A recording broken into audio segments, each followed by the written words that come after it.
Lona nimbonayo esimkhombileyo ngu-DJ Sizini we-Mercy Records, umnikazi westudio ke esisemakhaya. I'm not sure nokuba sise-Port St Johns okanye sisebhizana or lusikisiki, kodwa ke sisemampondweni.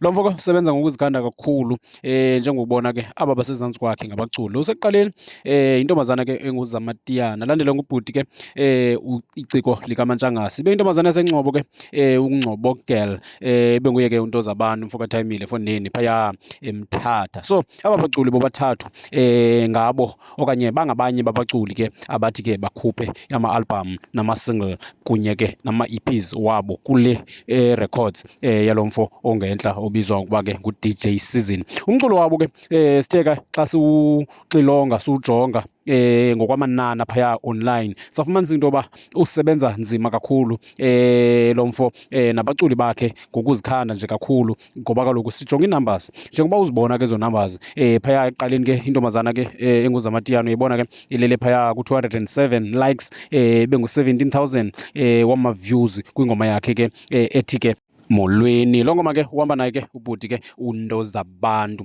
Ithi ke eyalandela ingoma ithi Vele Uxolo. Ingoma yakhe ke ubhuti omdala ke iciko likaMantshangasi. Iciko likaMantshangasi ke lihleli ke phaya ku-617 wama-likes ibe ngu-68,000 ama-views. Yakuphuma ke le ngoma nge-5 kaJulayi kunyaka ophelileyo ke. Sivale ke phaya okanye ke silandele ngentombazana ke ethi ke ndingowaseNgcobo, inguye ke uNgcobo Girl. Yena ke ujonge u-90,000 mhlawumbi ke kothi kusisa abe sehleli ke phaya ku-90,000 wama-views. Yena ke wakhupha ke phaya nge-28th kaMeyi. Basebenzile kakhulu aba baculi njengoba ke ubona imisebenzi yabo imihle kangaka. Sawulandela ngaye ke uye ke uNtozabantu eMthatha. Uthi ke yena ke umjolo umnandi, yena uhlele ke phaya ku-1,300 wama-likes. Athi ke ingoma leyo ke ibe nama-views alinganiselwa ke ku-150,000 because kaloku already now ino 150 ukuthi nje esi screenshot sisenze before. So kulandele ingoma ethi Emhlabeni kaThixo, yona ke ina 127,000 ibe yilena ke ethi Kwamnandi Khaya ina 125,000. Zonke ezi ngoma zaphuma ke kwi-album eyayinengoma eziyi-20 nge-7 kaJuni. Zingoma ke ezinamanani aphezulu ke kaNtozabantu. Okokuqala nje phantsi kwegama lakhe zingoma ezi ezithe ke zabe zihlala over 100,000. Zama unikhombisa bantu bakuthi ukuthi ke umculo wakuthi wase-Eastern Cape it's not like awukho osezingeni okanye ke mhlawumbi awumnandanga, nto nje ifuna umuntu one-consistency, umuntu ozimiseleyo, umuntu oyithandayo into yakhe, umuntu ohloniphayo into yakho.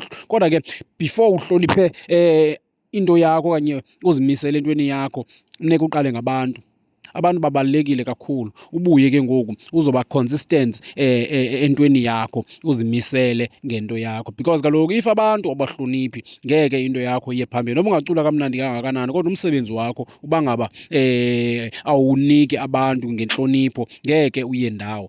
Yiyo loo nto ke sisithi lo mfo okuthiwa ke ngu-DJ Sizini siyancoma kakhulu ukuthi ke abe uthathe umculo wakuthi wawubeka kule ndawo obeke kuyo ngale teknoloji ayisebenzisileyo, ngoba kaloku yena usebenzisa izinto ngeteknoloji, usebenzisa amabhithi awakhanda ngekhompyutha. Amabhithi lawo ke athi ke umculi asebenze phezu kwawo kube kuhle futhi yonke into ibe clean, ngoba kaloku nawukhumbula i-Eastern Cape isoloko nje iyindawo ke eyintlekisa, ngoba kaloku uphuhliso alukho. So ngale ndlela lo mfo waye wenza ngayo eli qhinga lakhe ndiyalithanda kakhulu, ngoba kaloku lithathe umsebenzi wabaculi bakuthi wawubeka ezingeni eliphezulu.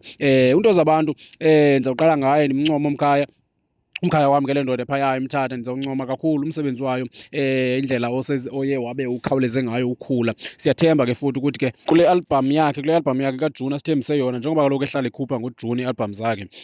Ndiyathemba kakhulu ke umkhaya uba uyayiqonda into yokuba uyakolota. Kaloku uyakolota mkhaya xana ngaba uthe ke wabasiphathela i-album ebuhlungu ngolaa hlobo, album enzima kakhulu ene-over 100,000. Mkhaya loo nto leyo siyazi kooTonata abacule kudala bakhona endimeni kaMaskandi. So wena njengamntu ke osandofika endimeni kodwa ke oza nefuthe esingaliqondiyo, mkhaya ndiyathemba into yoba uzoza nengoma esifike nayo phaya ku-500,000. Zamatiyana ntombam, Sisebenzile kakhulu ndibe buhlungu nje uba i-album yakho singakhange siyibone online I think kulo nyaka okanye ibiphume ikhona i-album kodwa yakho ibiphumile kodwa ke asikwazanga ukuyibona phaya online. Ndibe buhlungu kakhulu andazi ke mhlawumbi kuye kwenzeka ntoni kodwa ke loo makenxikenxi othe wabe uhlanganisene nawo ndiyathemba ntombam ukuthi ke uzothi ke uyilungise loo nto leyo.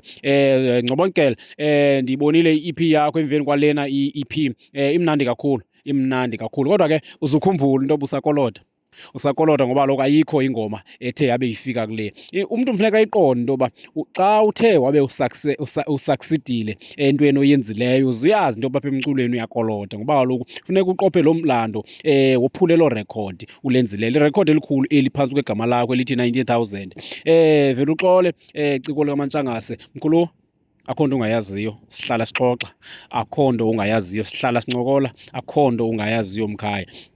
Ndiyathemba into yoba ninendlebe nje nivile nonke.